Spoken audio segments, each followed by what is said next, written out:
नमस्कार। अपने स्वामी आप बनने का सीधा सा अर्थ है आत्मसंयम। आत्मसंयम अर्थात अपने मन को अपने वश में करना, न कि उसके वश में हो जाना। संयम का आरंभ विचारों से होता है। हम स्वभाववश अपने मन में जैसे विचारों को धारण करते हैं वैसा ही हमारा जीवन बन जाता है। यदि हमारे विचार हमारे वश में हो, हम उनके दास न होकर स्वामी हो, यदि हम मन की चेष्टाओं को नियंत्रित कर सके तो हम जीवन की सभी स्थितियों को वश में कर सकते हैं। यदि हम किसी व्यक्ति को गहरे कीचड़ में धंसा हुआ देखें, उसे अपने को बाहर निकलने का घोर प्रयत्न और संघर्ष करते देखें, तो क्या हम बिना झिझक उसे बचाने के लिए नहीं दौड़ पड़ेंगे? निश्चय हम उसे धक्का देकर और अधिक गहरे कीचड़ में धकेल कर खतरा नहीं पड़ाएंगे। परंतु जब कोई व्यक्ति किस कारण क्रोध हो तो हम उसकी भावना की अग्नि को अपनी शांत चित्तता से बुझाने के अपेक्षा उन ज्वालाओं में क्रोध का ईंधन डालकर उन्हें भड़का देते। तथापि जो व्यक्ति अपनी क्रोध भावना को वश में नहीं रख सकते, उनके लिए कोई ऐसा कार्य कर दे जिससे वे नहीं कर पाते, अर्थात उन्हें क्रोधावेश में कुछ करने या कुछ करने से रोक दे जिसका कि बाद में उन्हें पछतावा होता, तो वे क्रोधावेश से आक्रांत व्यक्ति अवश्य उनके कृतज्ञ होंगे। हम सभी जानते हैं कई अवसरों पर अपनी भावनाओं और अपने शब्दों को वश में करना कठिन हो जाता है। जिस समय क्रोधाविष्ट मस्तिष्क से गर्मा गर्म रक्त वाहिनियों में दौड़ता है, तब यह जानते हुए भी कि खतरनाक है, घातक है, हम अपने को क्रोध का दास बन जाने देते हैं। हम उसके अधीन हो जाते हैं। इससे न केवल हमारी मुख मुद्रा ही विकृत हो जाती है, अपितु कार्य कुशलता भी पंग हो जाती है। इससे अधिक दुख तो मनुष्य को इसकी स्वीकृति से होता है कि वह आपे में नहीं रहा, अपना स्वामी आप नहीं रहा, क्रोध के अधीन हो गया। एक लेखक का कथन है, यदि कोई मनुष्य किसी भी संकटपूर्ण स्थिति में शांतिपूर्वक उसके विषय में सोच सकता है तो उस स्थिति से वह सुरक्षित बाहर भी आ सकता है। शांति और संयम की शक्ति तत्काल ही नहीं आ जाती, बल्कि यह लगातार आत्मसंयम का अभ्यास करने से आती है। प्रतिदिन के क्षण प्रतिक्षण के छोटे छोटे अवसरों को वश में रखते रहने के अभ्यास से ही आत्मसंयम की प्राप्ति होती है। छोटे अवसरों पर हम जिस प्रकार का व्यवहार बर्ताव करते हैं, वही बड़े अवसरों पर हमारे आत्मवशीकरण का निर्धारण करता है। संकट आने पर कई बार जो व्यक्ति अपने को वश में नहीं रख सकते, उन्हें शांत कराने के लिए ऐसे व्यक्ति को बुलाया जाता है जो आत्मसंयमी है, अपना स्वामी आप है। संयम का अभ्यास के बिना बहुत से लोग क्रुद्ध होने पर भी अपने दृढ़ निश्चय से हट जाते हैं, क्योंकि उस पल के लिए उनकी मानसिक शक्ति पंगु हो जाती है। जब हम किसी व्यक्ति को भय, क्रोध अथवा अन्य किसी कारण से आत्मसंयम की शक्ति से रहित होते देखते हैं तो हमें यह दृश्य दयनीय प्रतीत होता है। उससे अभूतपूर्व स्थिति का सामना करने की मांग की जाती है। इसी तथ्य को सामने रखकर उसे चाहिए कि अपने को वश में रखे, अपने ऊपर नियंत्रण रखे। फ्रेंड्स, एक व्यक्ति है जो विश्व की सारी शक्तियों का स्वामी बनना चाहता है, परंतु छोटी सी शक्ति के वश में हो जाता है। जरा सोचिए किस प्रकार वो अपने तर्क के सिंहासन से नीचे उतर आता है। वह स्वीकार कर लेता है कि उस समय वो वही मनुष्य नहीं था। वह स्वीकार करता है कि उस समय वो अपनी चेष्टाओं के लोभ में फंस गया था। वह कठोर और असत्य वचन बोलता है। वह एक भोले भाले व्यक्ति के मस्तिष्क पर व्यंग के गोले फेंकता है। उसके पागलपन पर विचार कीजिए, किस प्रकार वो अपने सर्वोत्तम मित्र को शांत बना लेता है और क्रूर शब्दों के प्रयोग से उसके मन को छलनी कर देता है। दोस्तों, एक बच्चा एक बार जब किसी गर्म वस्तु को छू ले तो इस अनुभव के द्वारा वह दोबारा गर्म वस्तु को छूने से बचता है। इसी प्रकार चाकू आदि तेज धार की चीज को छूने पर जब उसकी उंगली कट जाती है तो फिर वह कभी ऐसी तेज वस्तु को छूने की भूल नहीं करता। परंतु हम बड़े लोग कभी नहीं सीखते कि क्रोध भरे शब्दों से कितनी हानि होती है और उसी भूल को बार बार दोहराते रहते हैं। जो व्यक्ति अपने को वश में नहीं रख सकता वह ऐसा नाविक है जिसके पास दिशा सूचक यंत्र नहीं है। वो वायु की दया पर निर्भर रहता है, वायु का गुलाम हो जाता है, वो चाहे किसी और ले जाए। क्रोध का तूफान उत्तरदायित्वहीन असंयमित विचार वाले व्यक्ति को इधर से उधर, उधर से इधर भटकाता है। उसे उसके लक्ष्य से, उसके कार्य के विपरीत मार्ग ले जाता है। आत्मसंयमी चरित्र का सार है। जो व्यक्ति आंखें सामने करके देखने की योग्यता रखता है, जो शांत चित्त और संयमी है, उसका यह आत्मवशीकरण उसको जो व्यक्ति अपना स्वामी आप है,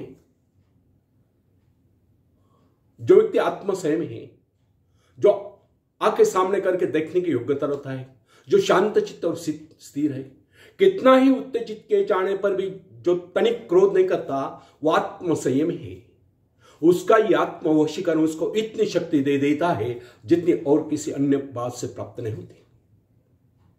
यह अनुभूति कि आप हर समय अपने स्वामी रहते हैं, अपने को वश में रखते हैं, आपका अपने ऊपर पूरा कंट्रोल है, आपके चरित्र को गौरवशाली बनाती है और बल प्रदान करती है।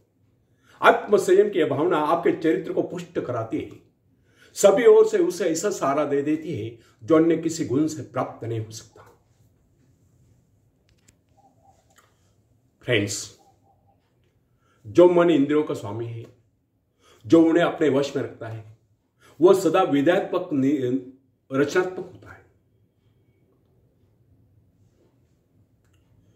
जो मन इंद्रियों का स्वामी है, जो उन्हें अपने वश में रखता है, वह सदा विधात्मक रचनात्मक होता है।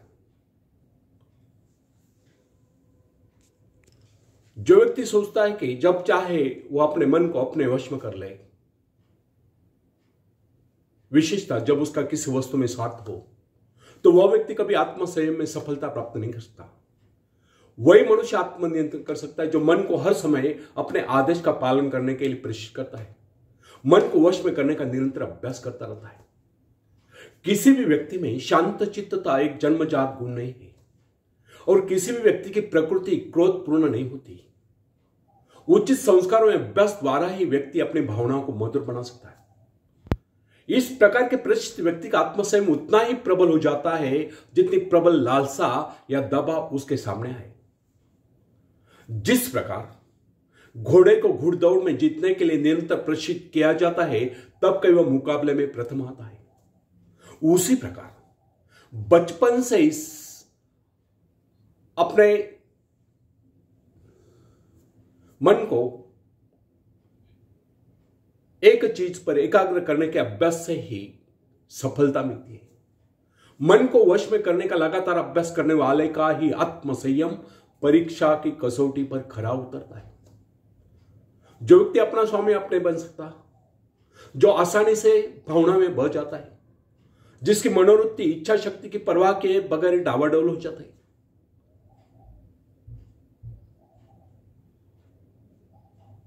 वह व्यक्ति दुर्बल है और जब परीक्षा का अवसर आएगा तो फिसल जाएगा। जो व्यक्ति अपना स्वामी आप है, जिसकी विचार शक्तियां सुचारू रूप से प्रशिक्षित की गई है, उसे अपने मन से ईर्ष्या या जलन की भावना को दूर करने के लिए संघर्ष नहीं करना पड़ता। उसे क्रोध की भावना को दूर हटाने में देर नहीं लगती। उसके लिए अपने आप को निराशा या हताशा से उबारना कठिन नहीं होता। इन शत्रु को दूर करना उसके लिए इतना ही आसान होता है जितना कि कांटे वाले के लिए स्विच दबाकर कांटा बदलना और ट्रेन को दूसरी लाइन पर भेजना।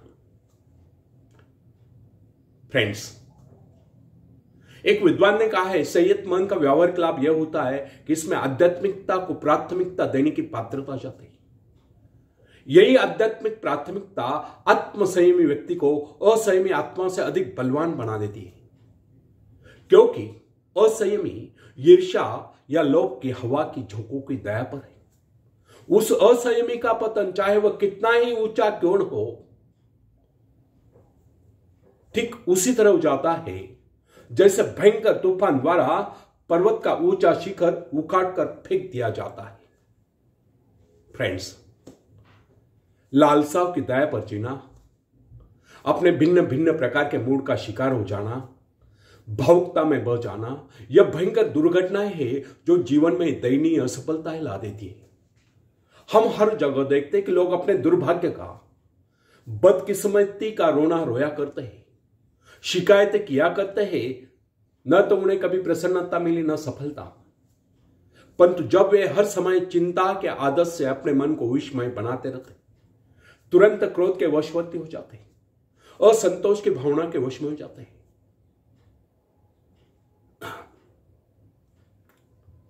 उन्हें सफलता और प्रसन्नता मिल भी कह सकते हैं। ये व्यक्ति हर समय किसी वस्तु या व्यक्ति की निंदा करते रहते हैं, अपनी गपशप से, कटु आलोचना से दूसरों के हृदय घायल करते रहते हैं, दूसरों के दोष ही देखते हैं, उनमें गलतियां ही निकालते रहते हैं। वे नहीं समझते किस प्रकार वे अपने आप को ही घायल करें, किस प्रकार वे अपने शारीरिक तथा मानसिक स्तर को नीचे गिरा रहे।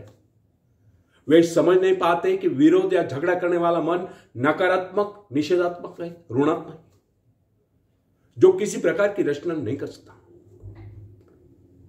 उन्हें पता नहीं चलता कि किस प्रकार वे अपनी कार्य कुशलता को पंगु बना लेते हैं और अपने सफलता के मार्ग अवरुद्ध कर लेते हैं। उनका असंयम, उनका मानसिक असंतुलन उन्हीं वस्तुओं से उन्हें दूर ले जाता है जिन्हें वे अपनी ओर आकर्षित करना चाहते हैं।